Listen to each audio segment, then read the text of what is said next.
Ladies and gentlemen, good day and welcome to 2Q FY22 earnings conference call of HDFC Asset Management Company Limited.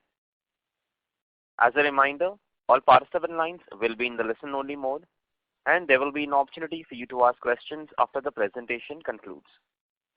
Should you need assistance during the conference call, please signal an operator by pressing star then 0 on your touchtone phone. Please note that this conference is being recorded. From the management team, we have Mr. Navneet Munot, MD and CEO, Mr. Piyush Surana, Chief Financial Officer, and Mr. Simal Kanuga, Chief Investor Relations Officer. I now hand the conference over to Mr. Simal Kanuga, who will give us a brief, following which we will proceed with the Q&A session. Thank you, and over to you, Simal. Thanks, Nirav. Good evening, everyone, and thank you very much for joining this call. As always, I'll start off with a quick take on the year that has gone by. Industry AUM has crossed rupees 36 trillion with rupees 16.8 trillion in equity-oriented assets, 10.7 trillion in debt, and rupees 4.2 trillion in liquid overnight funds. There is another 5.1 trillion in what we kind of classify as others, that is ETFs, arbitrage funds, and fund of funds investing overseas. To put things in perspective, if you look at our presentation of say September 2018, that is post our listing in August of 2018, AUM of the industry was rupees 22 trillion and equity-oriented assets were at rupees 9.8 trillion. We as an industry have seen material growth over these 3 years. In terms of equity flows, post losing approximately rupees 627 billion in FY21, the first 6 months of the current financial year has seen net positive flows, adding up to rupees 936 billion. The one thing that we need to point out in terms of equity flows is that rupees 459 billion, or for that matter, 49% of the net new flows have come in through new fund offers, the NFOs. Majority of these NFOs have been offered at margins which are materially lower from the AMC perspective as compared to existing schemes. We have seen this happen in past too, especially when the overall market sentiment tends to be positive. In terms of debt and liquid schemes, flows have been more or less flat this year. That is, debt has seen outflows of rupees 45 billion, while liquid funds have seen inflows of rupees 26 billion. The so-called others category has seen healthy flows, adding up to rupees 778 billion, of which 345 billion is in arbitrage funds and rupees 79 billion in international fund of funds, while balancing number of rupees 354 billion is in ETFs, which include both equity as well as debt ETFs. SIPs, month of September saw SIP flows of rupees 104 billion as against rupees 92 billion for June of 2021. Now we are moving to us. We closed the quarter with an AUM of rupees 4357 billion, of which 46% is in equity-oriented assets. Over and above this, we manage rupees 115 billion through our portfolio management services / separately managed account business. In terms of overall market share, based on quarterly average AUM, we closed the quarter at 12.1%, and if one looks at the same excluding exchange traded funds or ETFs, our market share is at 13.3%. Our market share is at 12.2 when it comes to actively managed equity oriented assets, 14.6 in terms of debt, and 15.3 for liquid. All of these are based on quarterly average AUMs. We continue to have a favorable asset mix as compared to that of the industry, and at 12.8% are the highest market share in terms of individual AUM.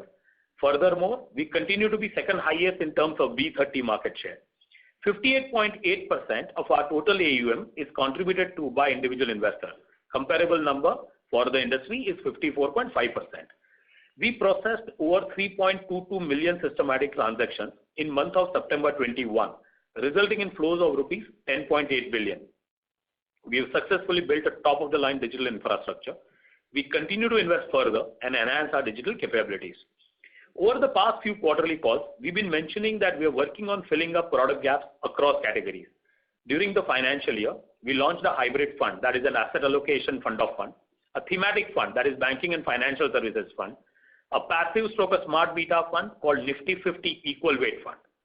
We recently concluded our first international fund, which is the HDFC Developed World Indexes Fund of Funds, and are currently, as we speak, in midst of our NFO of another passive fund, which is the Nifty Next 50 fund.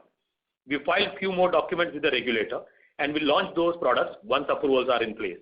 Our team is also working on some products on fixed income side. We have launched an aggressive investor awareness program where medium to long-term endeavor is to nudge people to change their old age habits and evaluate mutual funds as an option. I'm sure most of you would have seen this campaign with the tagline, Barni Se Azadi. We are also running a parallel investor awareness program showcasing benefits of hybrid and asset allocation funds. We ran an aggressive marketing campaign for our Developed World Fund of Fund, which did see a very healthy response. Now to financials.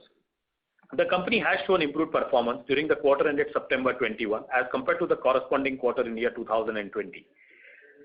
Revenue from operations increased due to an increase in AUM as well as a more remunerative mix with higher percentage of equity AUM. However, this increase was tempered by a dilution in margins in some of the schemes. Other income for the quarter ending September 21 is lower than quarter ended September 20 since the comparative quarter had some amount of MTM gain on the SL Group NCDs. During the quarter, there has been an increase in business promotion expense as business moves towards normalization. Other expenses like travel, printing and stationery, etc. also have ticked upwards. As mentioned earlier, we are also in the process of expanding our product bouquet and consequently there is an increase in expense on new fund offers. In February of 2021, a grant of ESOPs was made to certain employees and the expense had employee benefit expenses including a pro rata amortization of the fair value of these ESOPs as required by the Ind AS accounting framework applicable to the company. This is a non-cash charge which is not tax deductible and is book value neutral. In quarter 2 FY22, this non-cash charge amounted to rupees 167 million. As communicated last quarter, employee benefit expenses have increased as the company resumed its practice of annual increments in employee remuneration this year after taking a break from the practice last year due to the COVID-19 pandemic. Financial highlights for the quarter ended September 2021. Operating profit for the quarter ended September 21 was rupees 3954 million as compared to rupees 3491 million for September 2020, an increase of 13%. Profit before tax for the quarter ended September 21 was down by 0.3% to 4615 million as compared to 4628 million for September 20. Profit after tax for the quarter ended September 21 was rupees 3445 million as compared to rupees 3379 million for the quarter ended September 20, resulting in an increase of 2%. Financial highlights for the half year ended September 30, 2021. The operating profit for the half year ended September 21 was rupees 7606 million as compared to rupees 6497 million for September 2020, an increase of 17%.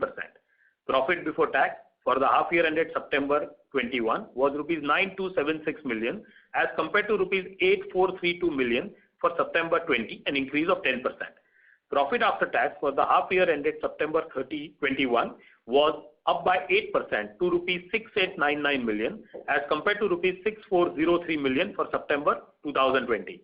Our operating profit margin now stands at 36 basis points for the quarter ended September 30, 2021 as compared to 35 basis for the quarter ended June 30, 2021 and 36 basis for the year ended March 31, 2021. Thank you very much for a patient hearing. We'll now open for questions. We have both Navneet and Piyush with us. So Nirav, we can just start taking questions. Thank you very much. We will now begin the question and answer session. Anyone who wishes to ask a question may press star and 1 on their touchtone telephone. If you wish to remove yourself from the question queue, you may press star and 2. Participants are requested to use handsets while asking a question. Ladies and gentlemen, we will wait for a moment while the question queue assembles. Participants, you may press star and 1 to ask a question. The first question is from the line of Amit Nanavati from Nomura Securities. Please go ahead. Yeah, hi. Just a question on market share, right?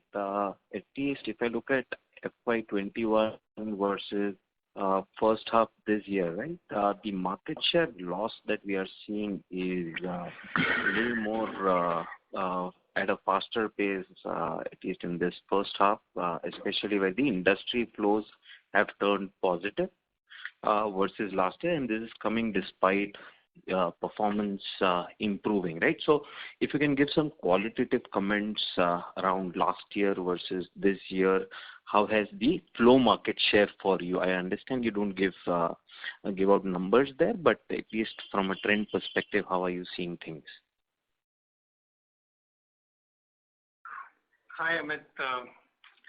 Thanks for the question. Our overall market share has fallen from 13.6 to 12.1% over the last 1 year. And to get a better perspective, let's talk of numbers asset class wise, that is actively managed equity, passive equity, debt, and liquid. So firstly, we have discussed reasons on actively managed equity over the past couple of quarters. We would like to mention a couple of more things here. One, that our redemption share has been more or less constant over the last, say, 3 years or so. The impact that you see in market share is due to lower share in gross inflows. And the lower share in gross inflows may be attributed to a couple of reasons. One is that a large part of inflows in recent past has been through, as you would know, NFOs. To put it in perspective, during the quarter, net new flows were 68,497 crores, of which 42,591 crores came in through NFOs. So I'm sure you all have heard the margin at which this business is flowing in. There are times when one has to be more prudent rather than just be part of what is happening in the market.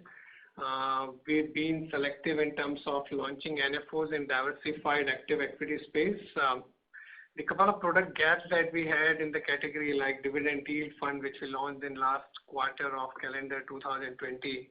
The other one is multi-cap. We have filed for the same with the regulator and will progress with the launch post getting necessary approvals. Further, if you look at total flows during the last 1 year, 23,000 odd crores have flown into thematic sectoral funds as against total equity net flows of 41,000 crores.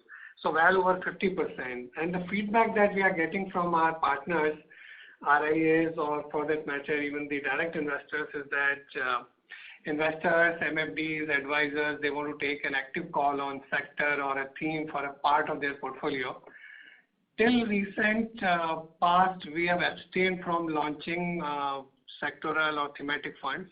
But based on the feedback received from our partners and also based on our belief in the theme, we launched the sector thematic fund during the quarter. That fund was BFSI, which saw very healthy response. We added very large number of new investors. It was very well participated by a large number of our distributor partners. And currently, as we speak, our investment and the product teams are working on creating a couple of other themes, and you will hear more from us in this space. So having said, we are going to be selective and will be launching only those themes that we believe will create value for our investors over medium to longer term.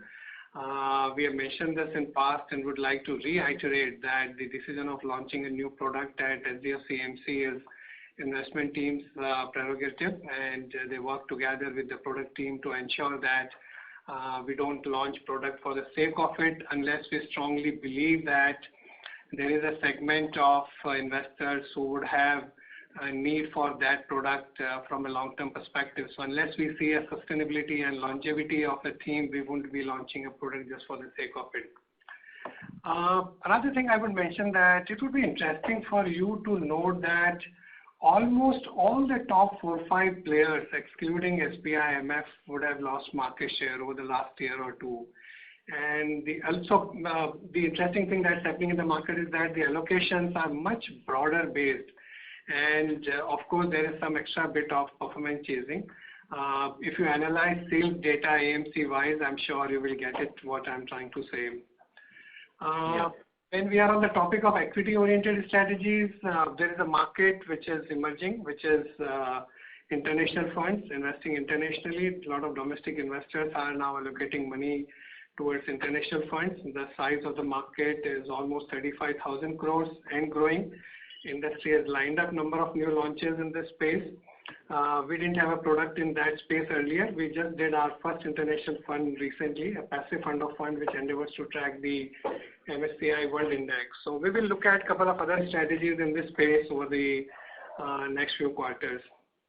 The one other reason for fall in, when you look at overall market share, and I'm responding to that. So one other reason for fall in overall market share is mark-to-market increase in the ETF AUM. And as you know, equity ETF business in India is dominated by one investor, and ETF AUM overall has moved up from little over 2 lakh crores to close to 4 lakh crores now. And I'm sure many of you have caught up on the recent news article which talked about HDFC AMC filing for 9 ETFs. We have also filed for a couple of index funds. The idea is to offer full bouquet of products, and as mentioned over the last couple of quarters, we're looking at filling up product gaps across asset classes. So at the same time, I must mention this, we are very mindful of the risk associated on passive side, and hence have selected indices which pass our risk muster.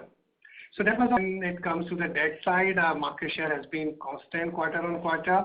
In fact, it has actually moved up on YOY basis. So when you look at our market share on the debt side, 14.6%, it's reasonably high, especially in a space which is dominated by corporates and institutional investors. We are also evaluating debt index fund, and will update you once we progress on that front. The third component, the liquid fund, it's been more or less constant QOQ, but has fallen YOY. Last September, the share was at 18.7%, and even at that time, we communicated that this was a very high. In fact, it had moved up sharply over the previous 1 year, so it has got, I would say, more normalized, and we wouldn't expect an increase in a significant increase in market share in that space from where we are currently. I hope that answers your question. No, I think it almost seems like last year's market share loss was more underperformance-led market share loss, right? Where, say, our performance would have been, say, let's say, for example, just hypothetically, been 1 percentage point lower than the industry average, and which is basically the market share loss which was visible. But this half, at least this year, it seems more like a flow market share loss, especially now flows have come back for the industry. Now, even if I look at unique investors, we've not been growing in unique investor pool. And should one look at SIP market share as a lead indicator for where our equity market share would trend towards? So I think you summarized it well when it comes to the market share movement over the last 1 year.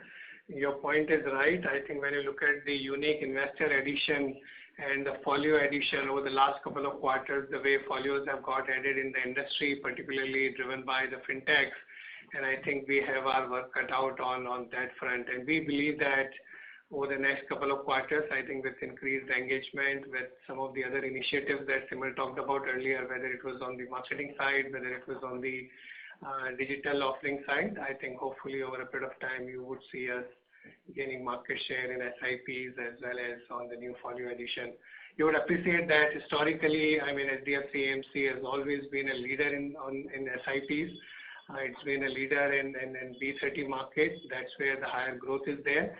And we don't see any reason, given our performance, the long-term track record, and all the other initiatives that the team has taken, we won't continue to remain a leader on that front. Got it. Last thing, if you, I'm not too sure, but if you can share your market share in the fintech space, what percentage of distribution comes to you? So we won't be able to give you that granular data on distributor or segment wise, but as I said that I think there is a lot of scope for us to grow in that segment more than what we have been so far. So Amit, one thing I can add, if you look at industry as a whole, so can fintech really distort the market share? Not beyond a point, because the equity mutual fund industry is close to 15-16 lakh crores. All fintechs put together, the size of the market is somewhere around, when we talk about equity-oriented funds, it adds up to close to around 36,000 crores. So it is 2% of the size of the industry as we speak. Understood.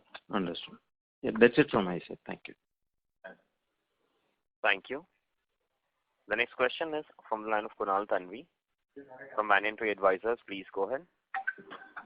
Hi, thanks for the opportunity and congratulations on decent set of numbers. Yeah, I had two questions. One was on the passive side, as you had mentioned in your opening remarks that we've launched, we have a long pipeline for ETFs and index funds, and, wanted to understand the thought process in a bit detail, from where the aggression in terms of launching a significant number of NFOs come about.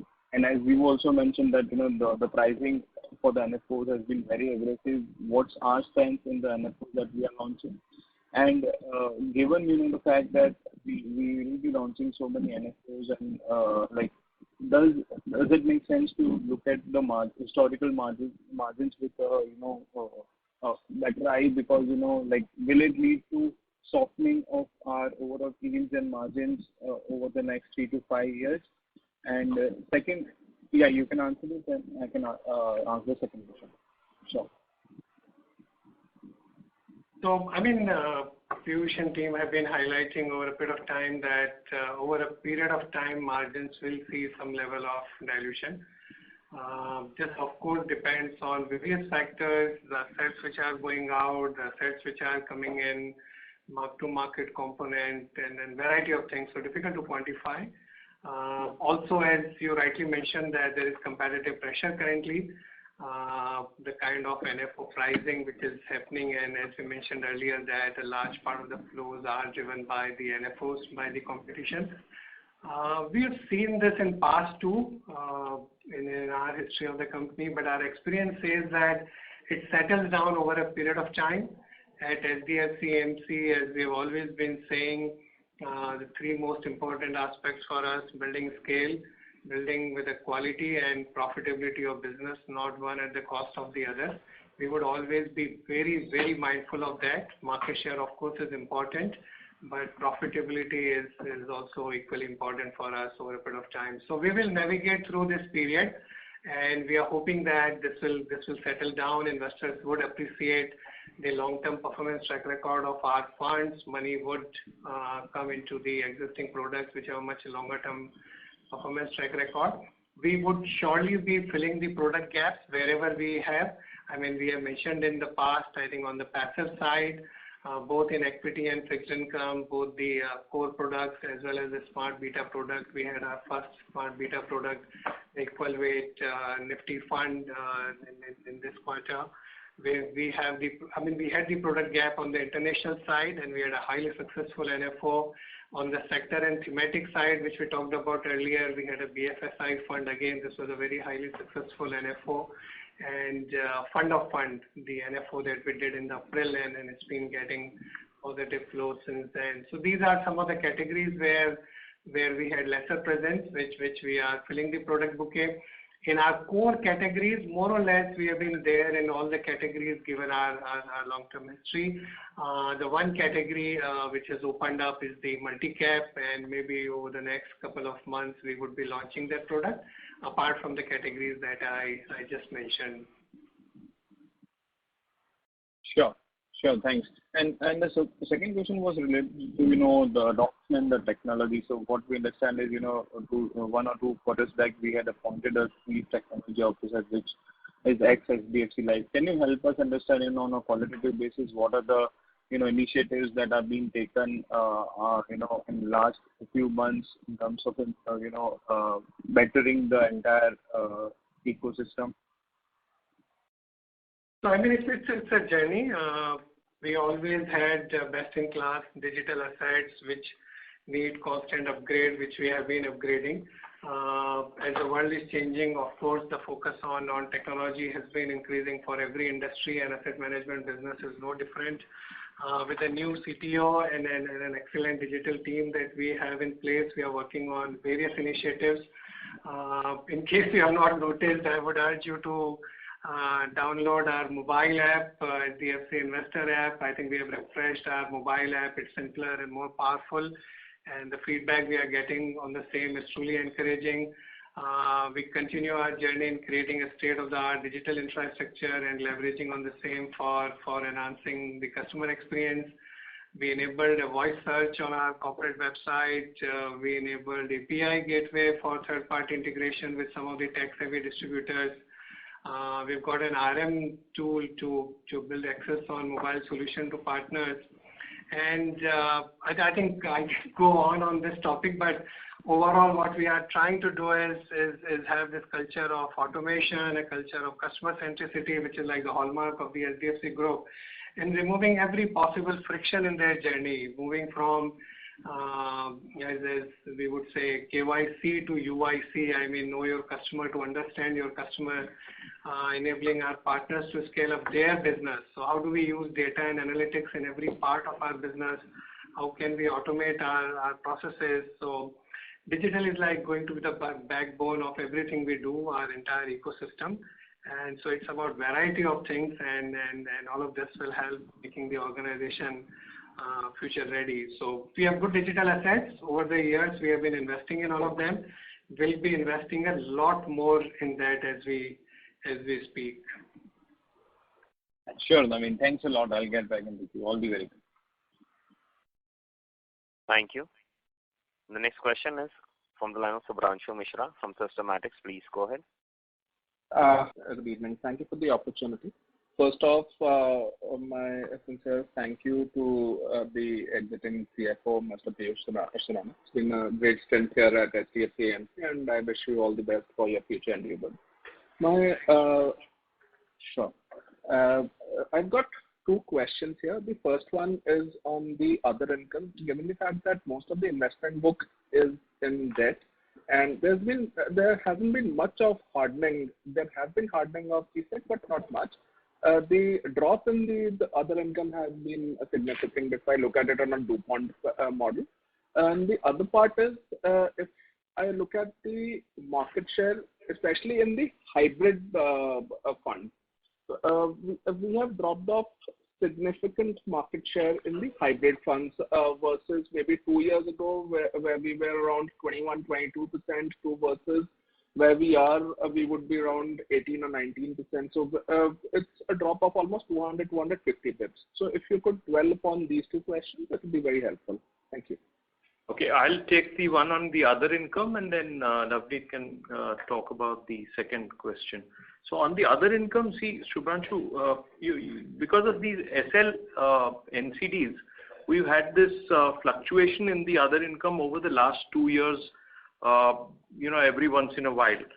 So, for example, September 30th, 2020, the other income had a component of around 56 crores of MTM gain in the SL NCDs. So that was why the other income in that quarter was so high. And similarly, this year in June, as we talked about the disposal of the Dish shares, which were the collateral for the NCDs, we had booked a gain of around 14 crores on that. So that's essentially the reason why there's been this up and down in other income. And now that it's out of the system, I think we'd probably see a more normalized number. If you go back to the transcript of the last quarter, I'd actually mentioned this, that please don't take this number as a normalized number going forward. Sure. Navneet, you want to take it? The question was on the market share in the hybrid funds. Yes. I think multiple reasons. One is obviously the recent NFO has been very, very large. The SBI did a NFO which, as you're aware, collected close to around 15,000 crores, Subhranshu. And I think Navneet kind of gave a perspective earlier on loss on market share. So the same set of things apply also for what has happened in the hybrid category. Okay. Sure. Thank you. Those were my questions.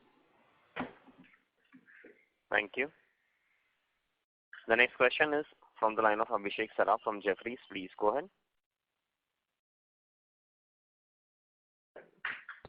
Hi, am I audible? Yeah. Yeah. Thanks for the opportunity. So I have two questions. One on our diversification strategy. So just wanted to know Means how are we now proceeding on the diversification of styles in terms of new fund managers managing how much of our equity fund, and if you can share some numbers on that, that will be helpful. And is it proceeding as per your expectation? Secondly, on the cost to income side, I see that means obviously we have seen a lot of NFOs which are pushing up the cost. But on a more steady state basis, what should one expect cost to income to be? Like this quarter, it was around 24%. Going forward, what would you kind of indicate one should be thinking about cost to income ratio? These are two questions. Thanks. So the cost to income ratio would more or less be the same as this. It might be, the cost might be a little bit higher because we are looking at some additional investments in technology.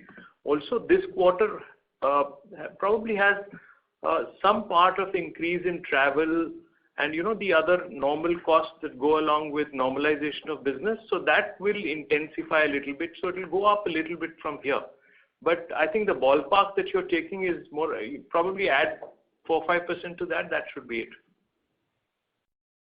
Okay.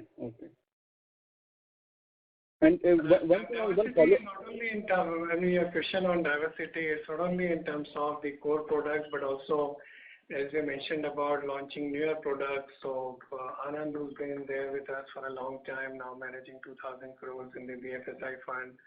Another analyst who manages the infrastructure and the housing fund, and then of course the other two fund managers. I think if you look at overall, would be around 15% or so of the overall equity AUM. So Navneet, would they have increased now because now that a lot of NFOs have happened under newer fund managers or those who have were earlier analysts and now become fund managers?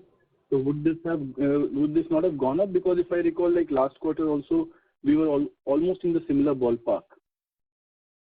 Yeah, so I think over the last couple of quarters, the trajectory would have been from around 10% to now 15% or so. So Abhishek, if you look at the data as of say March of 2020, the number between Prashant Jain and Chirag Setalwar was closer to around 87%.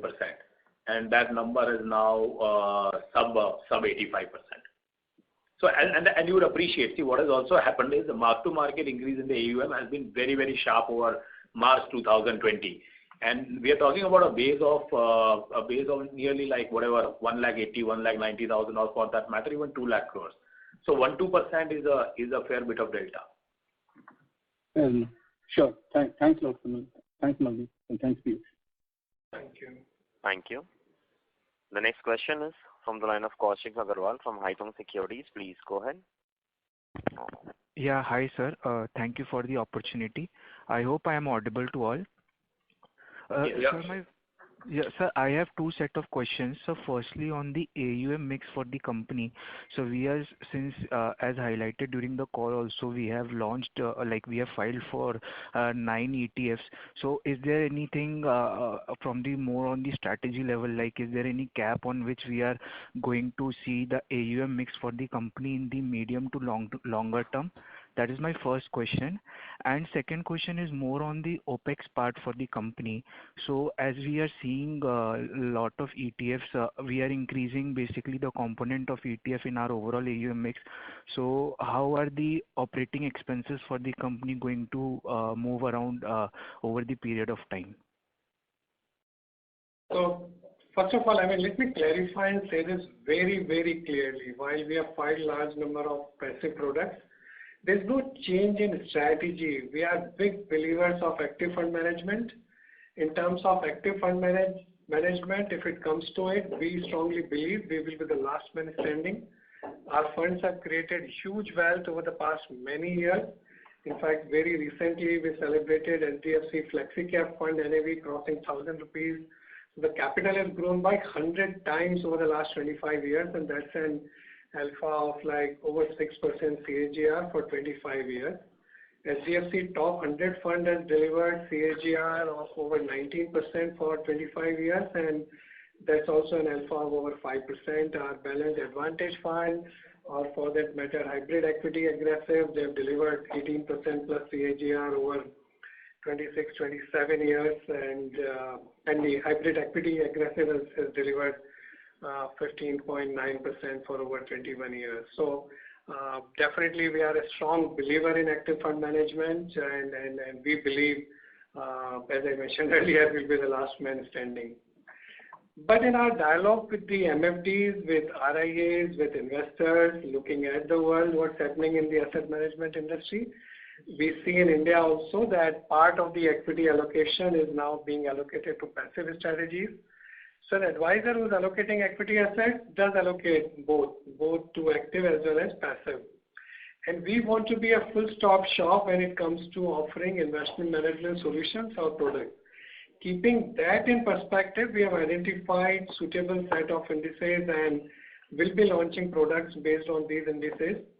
In fact, I think I mentioned earlier that we do understand risk surrounding certain set of indices in terms of liquidity, etc., and hence have chosen those indexes where the risk is well contained. So again, I mean to reiterate, there is no change in strategy. We will leave no stone unturned in terms of resources, time, energy when it comes to active fund management. There is enough and more these days being spoken about passive. In fact, not long back, in fact, if I remember, the year 2017 or so, alpha was considered to be a given. And nowadays assume that there is no alpha, but truth lies somewhere in between. Look at returns of some of our funds over the last 1 year and the amount of alpha that has got generated. And in our opinion, an active manager will be able to add value over a period of time. And the only way for one to add value is to go away from the benchmark. And when you do so, you do risk some level of underperformance. At times, it is worth taking that risk if you believe in fundamentals of businesses one has invested in. So in our opinion, Indian markets do offer reasonable opportunity to add value if one has time by their side. So there's if you exploit the time arbitrage and research arbitrage optimally, there is still a lot of alpha to be captured for the next several years. So as I mentioned earlier, that if you look at our SDFC FlexiCap fund has outperformed this benchmark by a significant amount in last 1 year, and there is opportunity to generate alpha while has time by their side. So we want, as I mentioned, that we have been a leading asset manager. Scale is important for us, and that's why we want to provide all possible solutions to each segment of our partners as well as investors. Okay. And sir, around the second question of operating expenses, like, are we going to see whatever would be the proportion of ETF? How are we going to see the operating expenses part for the company over the period of time? So the ETFs won't really, change the OPEX much, because there would be probably some degree of expenditure on business promotion in terms of advertising, but we don't really think it's going to be a material number from here. Okay, so sir, can we expect the cost to income ratio which you were highlighting to the previous question, so that would mostly be remaining in these line only? More or less here. I can't give you exact numbers, but it probably go up a few basis points here, a few percentage points from here, given the factors that I mentioned earlier. Okay. Thank you, sir. That's it from my side. Thank you. The next question is from the line of Nitin Jain from Fairview Advisors. Please go ahead. Yeah, thank you for the opportunity. So I'll start with a little bit of historical perspective. So I've been an investor in the company since the IPO, and I remember calls where the management would rule out the threat from passive investing, stating that it is a very small part of the industry. And fast forward to now, HDFC AMC has filed for 9 new ETFs. So what kind of growth are we expecting from these new launches? Given that even our existing ETF products, they have lagged significantly in AUM with respect to the competition. And my second question is, our dividend yield is significantly lower than our listed peers. So Do we have any plans to increase that in the future? If you can elaborate on that. And last question is, if you can provide the amount raised in the recently concluded NFO for the international index fund. Thank you. So the first question was on active versus passive. I mean, markets evolve over the last 21 years. I mean, HDFC AMC has been pioneer in various segments. The concept of SIP, I would say, didn't exist or hardly existed 20 years back, but HDFC AMC took lead and became a large player in that segment, and that's why, I mean, our equity AUM is where it is. Over the years, we would have launched products which were necessary to provide the right kind of solution to our partners and the investors. And in line with that, as markets evolve, as Indian markets have also been maturing, if there are needs for products which are suitable for a set of investors, we believe we have the right kind of investment management capability, risk management capability, and the product capability to manufacture those products and distribute it. So I think the decision on whether it's passive, whether in some of the other categories that we talked about, has to be seen in that light. So till few years back, if you asked like whether you would be launching an international product, I think the answer would have been from our side that there is very little market in India. Indian investors are not looking at the global diversification. But at the beginning of the call, as I mentioned that now there are a lot of investors who are looking at global diversification, and we have the capability to provide that solution as well. So as the passives have started finding their space in some of the portfolios, we believe that we would also be an active player in that segment. But again, I repeat what I mentioned earlier, that we want to remain a dominant player when it comes to active equity, active fixed income, active money market. Also to be a relevant player in the ETF space. We would never chase, I would say, scale or market share at the cost of profitability. And as I said, we'll never compromise that for just gaining the market share. The second question was on the dividend yield. So of course, I think this year we have enhanced our payout ratio. That's something that board keep discussing in terms of the ideal payout ratio that we should be having. They look at everything, including the cash on the balance sheet, the incremental flows, and of course, what kind of ideal payout ratio that we should be having. So of course, I mean, fully seized of that. And the last question on the amount raised in the international fund NFO? Over 1,100 crores.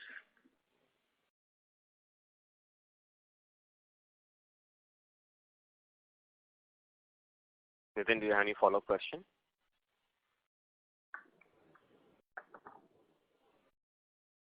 Due to no response, we move on to the next participant. The next question is from the line of Prayesh Jain from Motilal Oswal. Please go ahead. Yeah, hi. Good evening, sir. Just two questions. Firstly, when we talk about market share, then we mentioned that we had a relatively lower market share on the inflow side because of the kind of NFOs that the market had seen. But could you also throw some light with regards to outflows? How have HDFC AMC seen trends vis-a-vis the industry? Have you seen a higher outflow compared to relative to the industry? That will be my first question. Second is what X of ESOP, what kind of employee cost trends we can expect going ahead?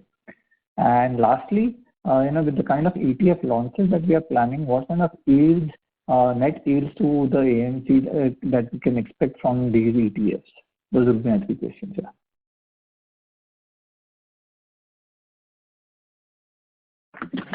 So the first question was on the inflow share versus the outflow share. The outflow share hasn't really gone up in last 2-3 years. It's the lower share on the inflow side which has impacted the market share, which we hope to correct over a period of time. On the employee cost, it has gone up this year. Last year, given the challenging time, there was a bit of a cut on that front.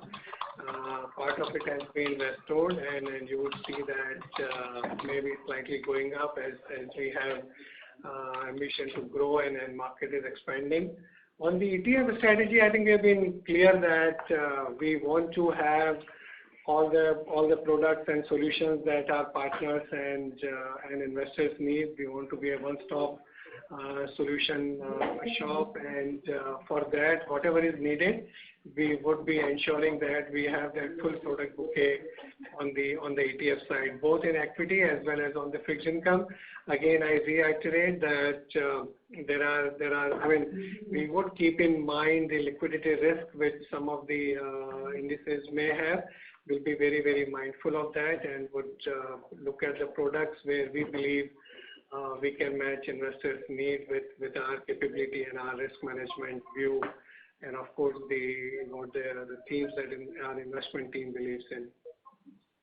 Okay. So my question was more on the yields that we are targeting to on from these ETFs, which would be, possibly in the range of 20 bips or around what levels we can expect these yields for the.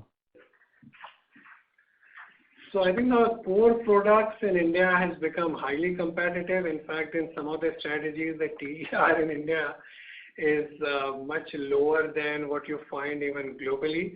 You might have read this news item a couple of weeks back, which is like the expectation that globally the fee on the passive side has bottomed, and there are some signs of that inching up from a very low base. When we compare some of the index funds in India with the similar products outside India, we find that fee actually in India is on the lower side. Of course, this would be, if the question is active versus passive would be substantially lower, but we believe that I think there would be certain products where I think right kind of innovation would lead you to have slightly higher TER than the products which are, I would say, quite commodity kind of ETF products. All right, sir. Thank you so much. On the employee cost, you had a question. So currently we're running at around 7.5 bips of AUM on the employee cost. So I guess it will be roughly around there, maybe inch up a little bit from there, but not very different from that. Okay. And that includes, the non-cash bit, which is we keep talking about, which is the cost on the ESOPs. Okay. All right. Thank you so much. Thank you. The next question is from the line of Aditya Jain from Equity Group. Please go ahead. Hi, this is Aditya from Citi. Could you clarify the impact of the NFO in the two areas? So one is on the OPEX for the AMC, and the second is on the yield. And secondly, the yield impact, whatever impact is there, is it locked in for life, or will there be a tapering of the yield impact in future years? So there would be tapering as over a period of time. But on the cost, it would be every NFO depending on how you market it. Some of the NFOs may need more marketing expenses. Some of the index products, etc., may not need that much of expense. I think that would differ from product to product and the kind of size that one is expecting, the kind of market segment that one is targeting. So it would depend on a couple of factors. There is no standard, I would say, an amount that we target to spend on every NFO. But you would have noticed in this quarter the overall expenses have gone up, and part of that can be attributed to the NFOs that we had in the last few months. So on the yield side, the commission agreement with distributors during the NFO, so that has some built-in declines in subsequent years. So there is certain commission payout when it is issued and it becomes in subsequent years.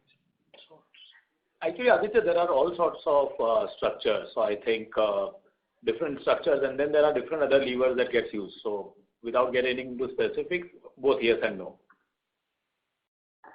Okay. All right. Thank you.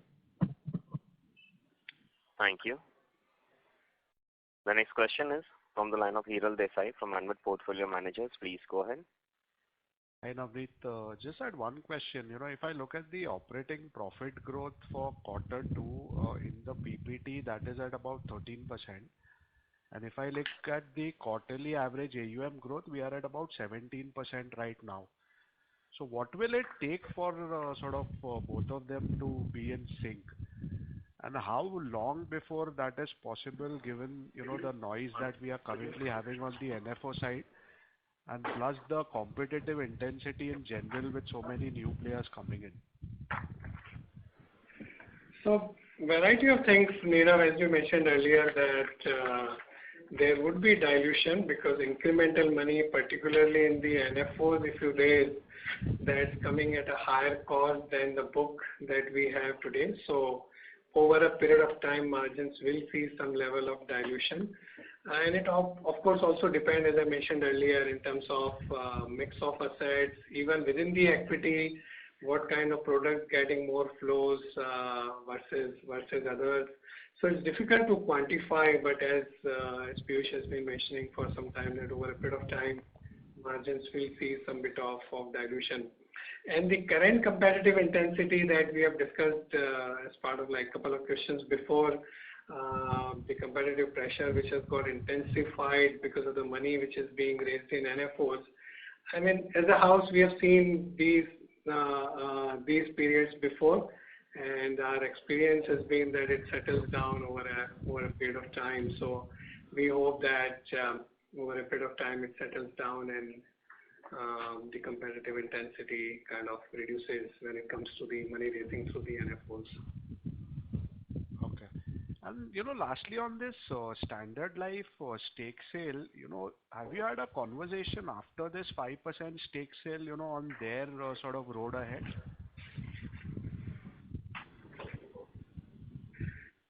So we have no information on Standard Life's plans when it comes to diluting a stake in the company or selling any stake in the company. Okay. As you would know, they sold 5% odd stake recently and currently own approximately 16% of the company. True. We will keep you posted if we get to hear anything further. The good news that I must share is that we got some high quality shareholders who acquired the stake, and we really appreciate their faith and trust in us, their confidence in us. And only just on the website and the mobile app, obviously, I am an investor with HDFC AMC, so the website and the app has come out really well. Especially the smart statement bit is very good. So I think cheers to the team for that. Thank you so much, Nirav, and I think the team has been working. Yeah, sorry. Hiral, that the team is working very hard, and hopefully we will keep improving your experience as an investor with HDFC AMC. Wish you guys all the best. Thank you and so much. Happy Diwali to everyone. Wish you also a very happy Diwali.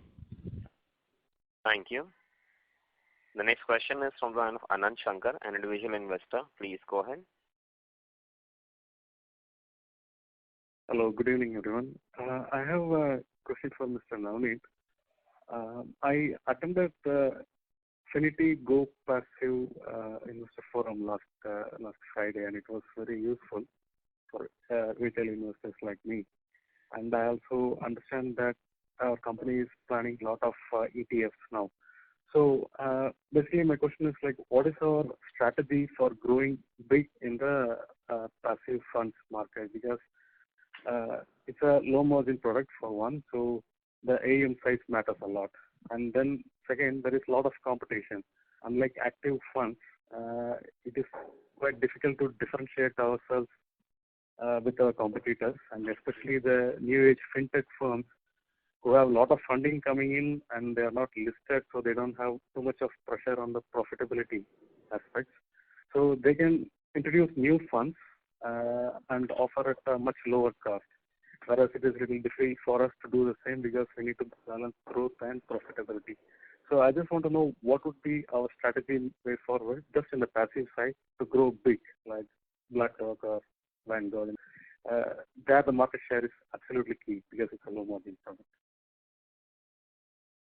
So, and first of all, I mean, because we filed a large number of passive products on one single day and it created a buzz, but one should keep in mind that HDFC AMC has actually been a pioneer even in the passive space. We launched our first index fund way back in 2003, and that's like 18 years back when there was very little discussion around passive products in India. We were doing extremely well on the active side. We had probably one of the best bouquet of active products, but also launched the index fund, and it has one of the longest track record. And over the years, of course, in last couple of years, the growth that industry has witnessed, we believe that there is in the distributor segment, there is an RIA segment, there is an investor segment which is looking at more allocation to passives, and in line with our strategy of being a one-stop shop for anything related to asset management, we need to fill that product bouquet as well. In terms of strategy, as you know, I mean, this is like passively managed. Here it's more about the right kind of having the execution skill set, right kind of technology, the right kind of operational ecosystem, and of course the marketing and sales infrastructure is slightly different than what you have on the active side, given the margins that are there on the passive side.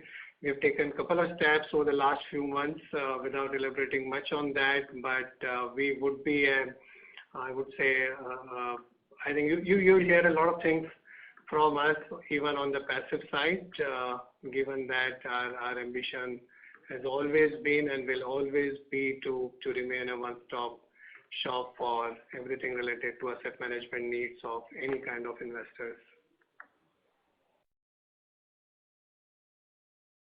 Okay, and second and last question is, are we seriously looking into any acquisitions for inorganic growth opportunities?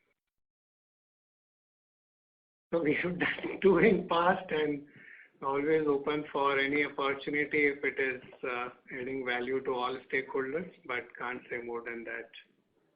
Okay. Okay. I just asked because at least in the news there are two companies which are on the block, so that's the reason. Okay, I understand. Thank you. Thank you, sir, and all the best. Thank you. The next question is from the line of Mohit Surana from CLSA India. Please go ahead. Hi, sir. Good evening. Sir, first question from my side is that, of the market share loss in active equity, the one that we see, especially in HNI is a lot higher than maybe, your if you have a thought as to, you explain some of the reasons, but, Oh, sorry to interrupt you. Your voice is breaking. May I request you to come in a better reception area?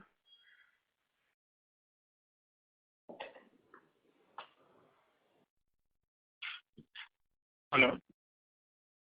Yes, go ahead.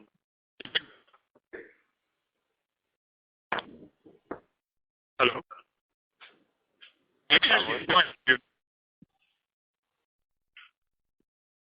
Mohit, may I request you to come rejoin the queue? Sure. Thank you. The next question is from the line of Rohan from HDFC Asset Management. Please go ahead.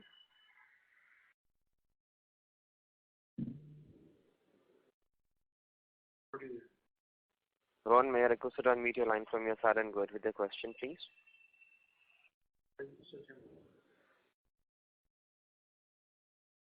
Rohan Bukne, we are unable to hear you. May I request you to unmute your line from your side and go ahead with the question, please?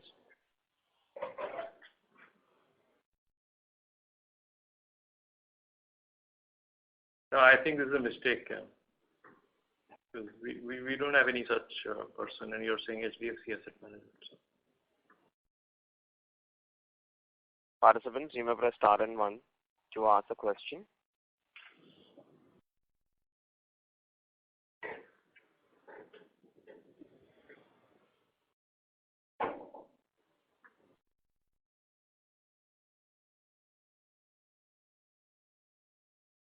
A reminder to all the participants, you may press star and 1 to ask a question.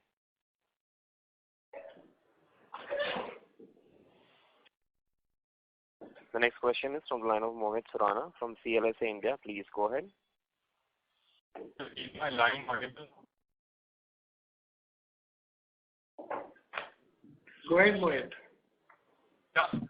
My first question is that, reason for a higher market share loss in the HNI segment of the active And the question is just a data question. Revenue and bit of AUM have gone up from the previous quarter to this quarter. So is this because of increase in proportion of equity AUM or is it decrease PM related quarter? Mohit, unfortunately, we can't hear you. You're like really cracking. Sir, I will take it offline then. Sure, Mohit. Thanks. Thank you. Thank you. The next question is from the line of Manjeet from Solidarity Investments. Please go ahead. Hi, thanks for taking my questions. My first question was, as we are seeing some of the large distributors, whether offline or online, are starting their own mutual funds. Just wanted to get longer term implications of, things like these as, big distributors kind of start giving the product out themselves. We always had, our industry has always been very competitive, and in past I remember the question that was asked of us was how will domestic player withstand the global majors, because a lot of global majors were setting up AMCs. Now we have seen some of the people who started with the distribution franchise and now building a manufacturing franchise. I think given the growth in the industry over the next several years, where the penetration of mutual fund is abysmally low, the industry has grown so much in last few years, but still, if you look at the unique investors, they are just 2.5 crores. So we have a long way to go, and I'm sure the industry will attract all kinds of players. And some of the people who have a large distribution franchise, if they are able to build a good investment capability and the infrastructure, I'm sure they will also bring interesting, I would say, dimension to the industry. So more the merrier. Given the growth potential in the industry. Okay. The other question I had was, if just crystal gazing a bit, but from your vantage point, if someone takes a very long term view of this industry, 10-year, 15-year kind of view, would it be fair to have a hypothesis that the operating margins which the industry enjoys today would actually not sustain and compress, one, because of more competition, probably the newer brands build trust over the next decade who are not as well known as, someone like us or SBI or ICICI. And also the fact that, as the industry growth probably at some point starts having base effect, the competition, further is incentivized to go down the lower pricing. So just some broad thoughts on very long-term operating margins of this industry, how defensible they are, not just for you, industry as well. So if passive becomes a much larger part of the overall pie, then of course margins, as you see, they will get diluted. Having said that, if you're talking about the recent competitive intensity because of the NFOs and the pricing in the NFOs, as we mentioned earlier, we have seen these kind of times earlier, and then of course it settled down over time. Whether is it fair to say that operating margins would not sustain because of more competition, but as I said, this industry has always been very competitive. You go back and India has a history of, let's say, 30 years or so, and if you see the last 30 years, 3 decades, at any point in time, you had a good mix of large domestic financial services behemoths who had their asset management company, a lot of global majors who have entered or exited this industry, a lot of other players who entered and exited this industry. Competitive intensity has always been there. Now that I think everybody strongly believe that the penetration is likely to increase very substantially, some more players are entering the industry. But it will evolve over a period of time. I think everybody has to work on their own competitive advantage. I think we believe we have an outstanding franchise when it comes to our investment management capability, our risk management capability, our product capability, the presence that we have, both the physical presence across the country and the digital presence or the digital assets that we have created, the pedigree of our brand, I think the pedigree of our people. I think with all of those, I think the advantages that we have, we believe, I think will continue to grow for a very long period of time and continue to grow very profitably. Right. Last two questions, I'll just club them. One was, I understand the necessity to maintain a strong balance sheet and, certain amount of cash on balance sheet for, volatile periods like last year.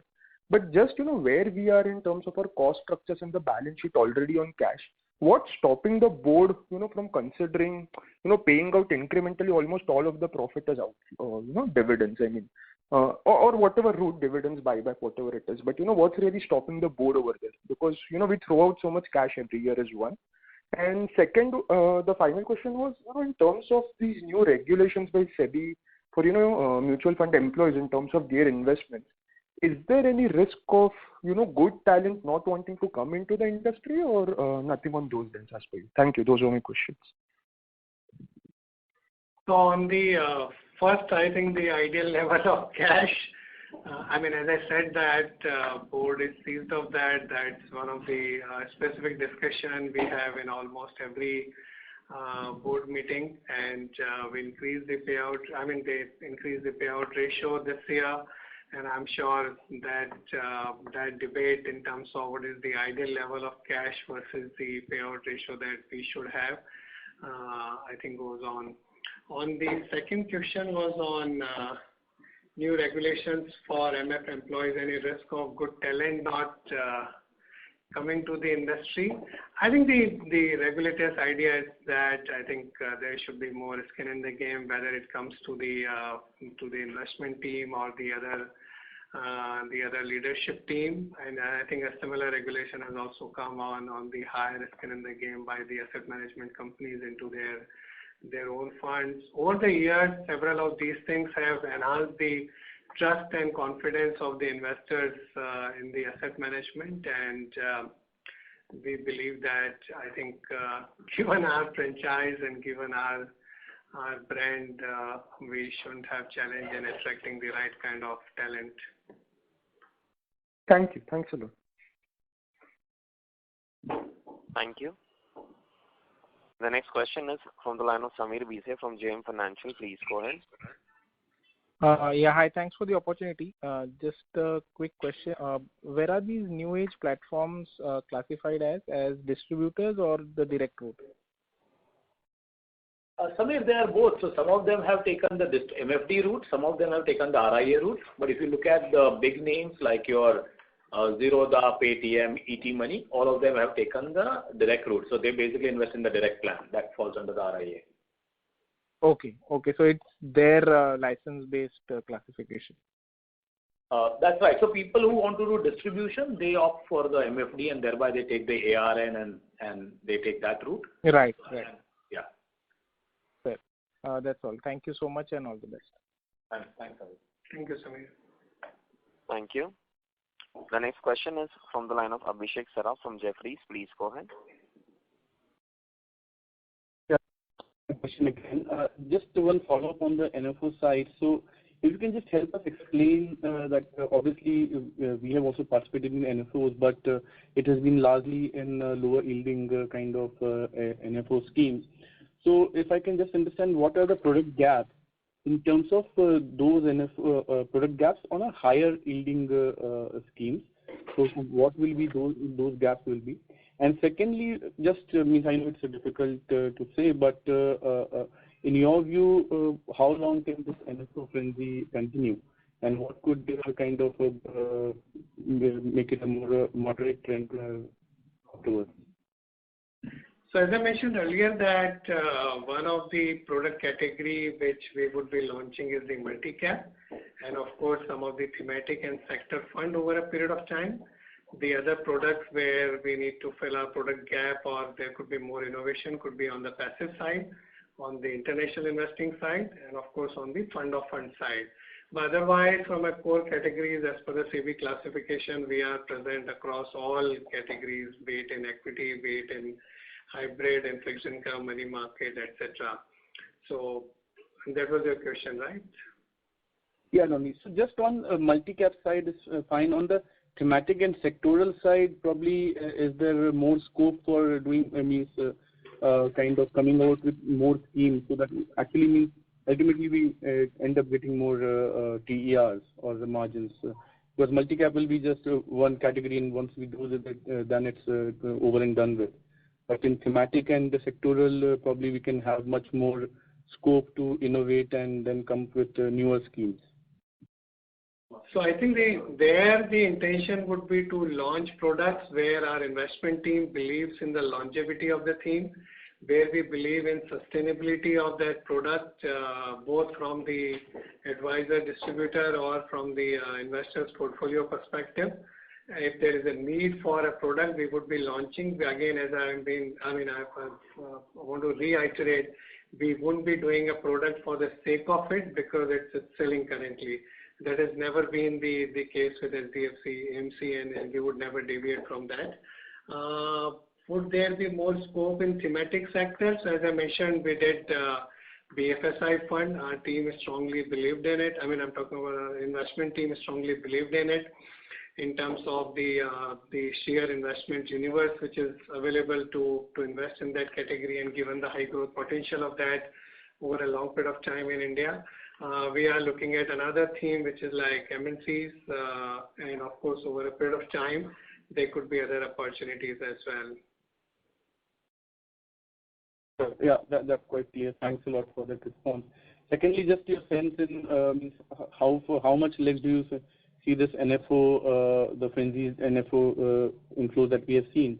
Means how long is the line of sight to that?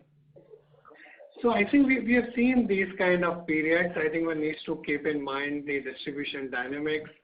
One has to keep in mind, some of the AMCs which have kind of started recently, they need to fill their product bouquet. Of course, the newer AMCs will come in and they will be launching product. Having said that, we strongly believe that the products which have been around for a very long time, I talked about our FlexiCap fund where we celebrated crossing the NAV of 1,000. The money has got multiplied 100 times in last 25 years. When you look at our Balanced Advantage Fund, our Top 100 Fund, our Hybrid Equity Fund, all of them have long-term track record. We strongly believe over a period of time investors would recognize that. They've always been recognizing it, and that's why their size is where it is. And I'm sure over a period of time investors would have faith in those funds which have displayed good amount of alpha over a long period of time. And we have been putting a lot of efforts on that. So while, you hear about the NFOs or even the NFOs that we have done, we have done like 4 of them in last 5-6 months, and another one is underway to fill the product gap that I said. But at the same time, a larger campaign at our end has been value creation equal to STP, and that S is the sound investment plus time plus patience. That's the formula for wealth creation and not really buying the fad of the season. Sure. Thanks a lot for the response. Thanks. Thank you very much. The next question is from the line of Nikhil from SIMPL. Please go ahead. Yeah, hi. Good evening. Am I audible? Yes, Nikhil. Yeah, hi. Thanks for the opportunity. Just one question. It's a continuation of some earlier participant and asked over the next 5-10 years. And you mentioned that there was competition from MNCs and the larger guys continue to grow. But sir, if we look at last 10 years from 2011 to 2020-21, the guys who have cracked the model have taken incremental market share from the incumbents. And this also goes with the theory that we have that generally as the funds become larger, outperformance becomes a lot more difficult. Now, if we look at over the next 10 years, what changes or what could be the learnings which you see can be brought in so that over the next 10 years, if the industry grows at 10-12%, maybe we being one of the largest incumbents can sustain that 10-12% and not grow lesser than the industry. What happened over the last 10 years? So, Nikhil, around 7 or 8 years back when this bull market started, the overall equity assets that industry was managing was close to 2 lakh crores. Today, we manage more than 2 lakh crores of active equity. Even in those days, I remember the question used to be that your funds are very large, would you be able to deliver? But I think funds have delivered.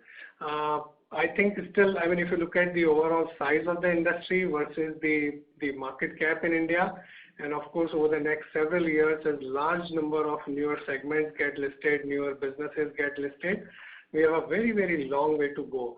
Within that, the overall assets which are managed by the mutual funds in India is not as large as some of the other markets, and I'm sure there would be opportunity to generate income. Okay. Was that the question? And as you said that the newer players have gained market shares, but that's been the case. Every few years, you would see some of the players growing faster than the other players, maybe based on the performance and a couple of other initiatives they would have taken. But over a long period, I think fund houses like us have grown reasonably well. So in the year 99, 2000, when HDFC AMC got set up, this was exactly 21 years back, right? September 2000, we were the newer player, right? I mean, there was the industry with more than 30 players, consisting of some of the largest global asset managers, consisting of some of the largest public sector banks, private sector banks, AMCs promoted by different players. But over the next several years, HDFC AMC continued to grow and became a market leader. And even at the current size, as I mentioned, that it looks like in absolute terms a large amount of money that we have been managing.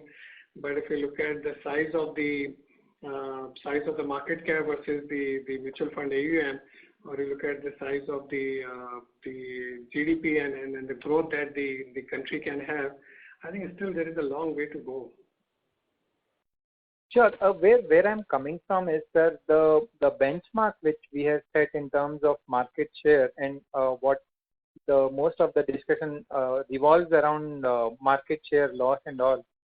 Considering we being a much larger player and the industry growth path being there and the smaller players having some edge over us in terms of growing faster, would the benchmark shift to the differential to the industry growth which we have? Or would you say even with this size, we can continue grow at the market rate or even grow faster than the market rate? So is it like our growth over the next 5-10 years should be more in terms of what the market can grow, or the lag will always remain? That's what I'm trying to understand, that because of our size and because of a new player being more agile and having a much smaller size, maybe he can attract more fund versus a larger fund. So that 1 or 2% incremental growth may go to him rather than coming to us. So that's where I'm trying to understand. Actually, if you look at globally and look at the growth of some of the largest players, I think they have been growing faster than the overall industry. And there has been a consolidation. Of course, there is a long tail of players with niche categories, but the larger players have been growing pretty well. Those who have the right kind of product suite and of course all the other capabilities to build the business. And I think in India also we have seen that. Our belief is that we have all the necessary ingredients in place which are required for growth of an asset management business. But at the same time, do we have a particular number in mind in terms of what should be the ideal market share? I think that has to tick a lot of boxes. So scale is important for us, but quality of that scale or quality of that market share is also important for us. Profitability of that is also important for us. And quality we define in terms of the money that we manage on the active equity, active fixed income side, the AUM that we gather from individuals, the AUM that we gather from B30, the AUM that we gather from these segments. And that's very, very important for us. We, as I said, that we won't chase a certain level of market share at any cost. That has not been the philosophy at HDFC AMC ever. Sure. Just if I'm permitted, one just question I had. Globally, if we look at it, I'm not very clear, but the construct which I understand is it's a much more institutionalized business versus a larger retail business which it is in India. Would you agree with that? Because if it's more institutionalized, as we had seen during COVID, the institutions or the larger corporates will always move towards a safer name. Or would the construct of the global market be different from, would be similar to what it is in India? Just to understand how the constructs differ. So in India, when you look at the equity funds, the larger participation is from individuals. In fact, almost the entire market is from individuals when it comes to active equity. Of course, on the passive side, you have a couple of institutions who we started investing into ETFs from 2015 onwards. On the fixed income side, a large part of the market is institutional, which is like corporate treasuries and some of the other institutions. We have a long way to go in terms of penetrating the individual market, the fixed income market on the individual side. And if you look at the overall size of the bank deposits or the other investments that individuals would have versus their holdings of fixed income mutual fund, I think there is a lot of growth potential on that side. On the equity, it is largely, as I mentioned, is more of the individuals than institutions. India doesn't have those kind of, like, let's say, the endowment funds, the pension and the provident funds to allocate huge amount of money to the equities and alternatives, etc. It's just evolving. I'm sure over a period of time that will also happen in India. Sure. Thanks a lot. Globally, even the insurance companies, the annuity providers, the pension funds, endowment funds, all of them give money to the asset managers to manage that. In India, some of these are regulated by separate regulators, and asset managers in India like us have not been able to tap into that market. Even retail investors in most foreign jurisdictions come through omnibus accounts. They don't directly come to the fund house. In India, actually, the regulations require the investor to come to, for the fund house to kind of do the whole KYC of each investor and deal directly with the investor. They may come through the distributor, but the transaction is with the fund house. Yeah. Yes. Thanks a lot, sir. Thanks for the explanation. Thank you very much. Ladies and gentlemen, that was the last question for today. I will now hand the conference over to Mr. Navneet Munot for closing comments. Thank you so much once again, and wish you all a very happy Diwali and season's greetings, and wish you a very, very prosperous new year. Please take good care of yourself. Thank you very much. On behalf of HDFC Asset Management Company Limited, that concludes this conference. Thank you for joining us. You may now disconnect your lines. Thank you.